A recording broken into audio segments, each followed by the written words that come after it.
আসসালামু আলাইকুম। একটা গবেষণায় দেখা গেছে পৃথিবীতে টোটাল 4টা সিস্টেম আছে।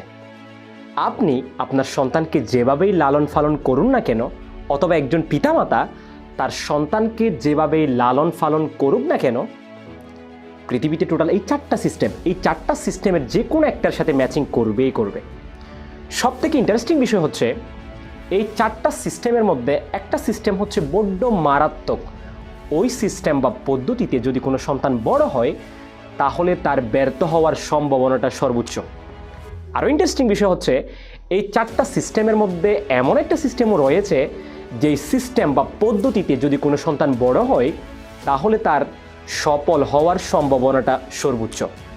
আর বাকি দুটো সিস্টেম এগুলো হচ্ছে মাঝামাঝি, সফল হতেও পারে অথবা নাও হতে পারে।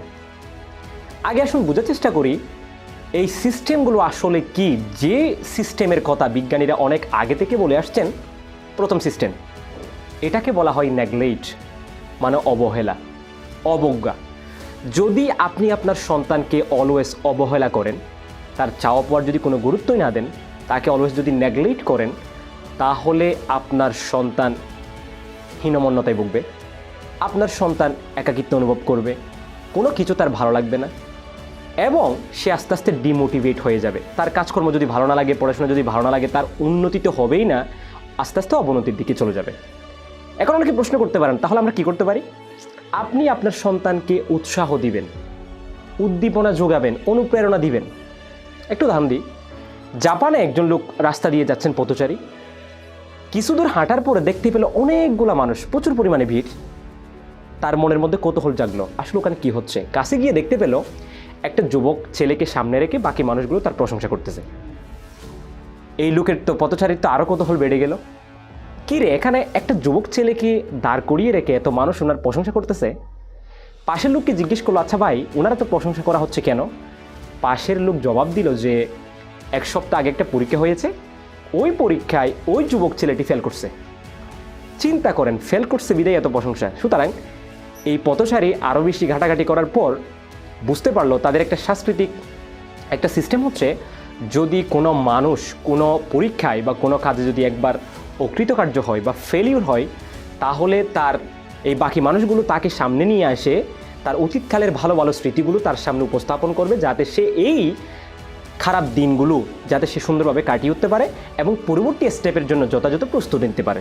সুতরাং এখান থেকে একটা শিক্ষা হচ্ছে, আমরা কোনো স্টুডেন্ট বা কোনো ছেলে বা পরিবারের কেউ যদি কোনো একটা ফেলিউর বা কোনো খারাপ কোনো সিদ্ধান্তের মধ্যে পড়ে যায় বা খারাপ কোনো কিছু সংঘটিত হয়, তাহলে তাকে ডিমোটিভেট না করে তাকে উল্টো মোটিভেট করার চেষ্টা করা। দ্বিতীয় সিস্টেম, এটাকে বলা হয় প্যারেন্ট ড্রাইভ মেথড, মানে পিতামাতার ইচ্ছে মতো সন্তানকে লালন পালন করা। এই সিস্টেমটা তেমন উপযোগী না। যদি পিতামাতার কথাই যদি কোনো সন্তান যদি সঠিকভাবে মেনে চলে তাহলে তো ঠিক আছে, ভালো। আর যদি না মানে তাহলে হতেও পারে, নাও হতে পারে, 50-50। তৃতীয় নাম্বার হচ্ছে, এটাকে বলা হয় চাইল্ড ড্রাইভ মেথড, মানে সন্তানদের ইচ্ছে মতো জীবনযাপন করা। এটাও তেমন উপযোগী না। লাস্ট অ্যান্ড ফাইনাল 4 নাম্বার, এটাই হচ্ছে সব থেকে বড় উপযোগী। আর এটার নামও দিয়েছে বিজ্ঞানীরা, এটাকে বলা হয় অথরিটিক্যাল মেথড। স্যার, অনেকে প্রশ্ন করতে পারেন, স্যার এটা মানে কি, আবার অথরিটিক্যাল মেথড মানে কি? মনে করেন পিতামাতা, সন্তান এবং সুপেরিয়র এলাকার সিনিয়র ব্যক্তিবর্গ যারা আছে বা শিক্ষক টাইপের এই মানুষগুলোর সংমিশ্রণ, এই ট্রায়াঙ্গেলের মধ্যে আলাপ আলোচনার মধ্য দিয়ে কখন কি করা উচিত, কখন কি করা উচিত নয়, কখন কোনটা প্রয়োজন, কখন কোনটা অপ্রয়োজনীয়, এই বিষয়গুলো মত বিনিময়ের মধ্যে যদি কোনো সন্তান আস্তে আস্তে বড় হয়ে ওঠে, তাহলে এই সন্তানটার সফল হওয়াটা সর্বাধিক। অনেকে প্রশ্ন করতে পারেন যে আসলে কি হবে? অবশ্যই হবে, অবভিয়াসলি হবে। একটু উদাহরণ দিই। 1940 সালের ঘটনা, আমেরিকার সেন্ট বেথলহাম নগরীতে একটা ছোট্ট মেয়ে শিশুর জন্মগ্রহণ করেছিল, নাম ছিল উইলমা রুডলফ। এই উইলমা রুডলফ নামে একটা ছোট্ট মেয়ে আমেরিকার সেন্ট বেথলহাম নগরীতে 1940 সালে জন্মগ্রহণ করেছিল। জন্মের 4 বছর পর থেকে ওই মেয়েটি ভয়ঙ্কর পোলিও রোগে আক্রান্ত হয়, যার ফলে তার পা হয়েছিল প্যারালাইজড, হাঁটতে পারতো না। ডাক্তাররা তাকে অলওয়েজ পায়ে ব্রেস লাগিয়ে রাখতো এবং বলতো যে উইলমা, তুমি কখনোই হাঁটতে পারবে না।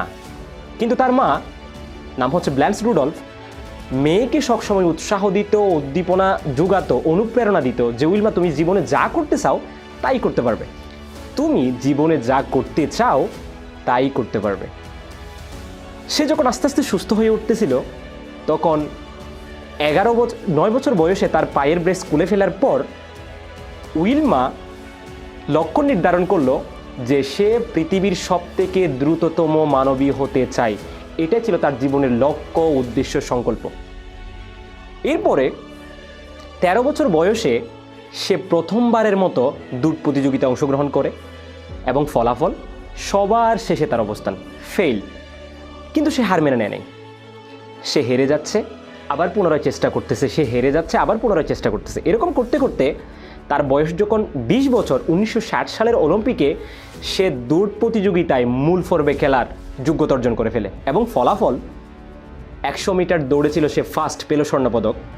200 মিটার দৌড়ে সে ছিল ফার্স্ট, পেল স্বর্ণপদক। 400 মিটার দৌড়ে সে ছিল ফার্স্ট, পেল স্বর্ণপদক। একই বছর একই অলিম্পিকে 3টা ক্যাটাগরিতে স্বর্ণপদক পেয়ে দুনিয়ার মধ্যে একেবারে, পৃথিবীতে পুরো একেবারে ইতিহাস রচনা করে ফেলে। চিন্তা করেন, যে মেয়েটি 4 বছর বয়স থেকে প্যারালাইজড রোগী ছিল, যাকে ডাক্তাররা প্রায় সময় বলতো তুমি জীবনে হাঁটতেই পারবে না, সেই মেয়েটি 1960 সালের অলিম্পিকে ইতিহাস রচনা করলো। কীভাবে সম্ভব হলো? এটা সম্ভব হওয়ার পেছনে প্রধান কারণ অথরিটিক্যাল মেথড।